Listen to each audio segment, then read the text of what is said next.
Tok sa mga turista ang isang bundok na malapit po sa dagat sa Mariveles, Bataan dahil sa dami ng pwedeng gawing activities doon. Dinarayo rin ang itinuturing na pinakamahabang zipline na nasa ibabaw ng dagat sa Pagudpud, Ilocos Norte. Narito ang unang balita.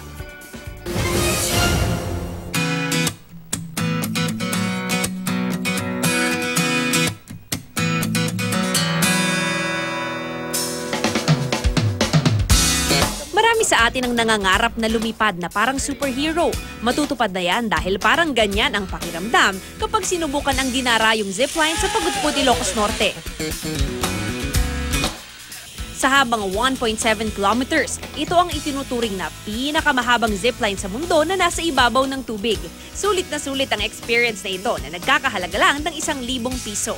Kung di pa ready sa adventure na ito, pwede munang maglakad at pagmasdan ng magandang bundok at white sand beach sa lugar. Kung fun-filled activities naman kasama ang pamilya ang inyong hanap, punta na sa San Miguel Peak sa Mariveles, Bataan. Pwedeng mag-mountain climbing at mag-rappelling ang mga adventure lovers. Maaari ring magtampisaw sa malamig na tubig sa dagat na katabi lang ng bundok. Affordable naman ang rent sa mga kubo na nakatayo sa paligid ng bundok na nagkakahalaga lang ng 150 hanggang 500 pesos.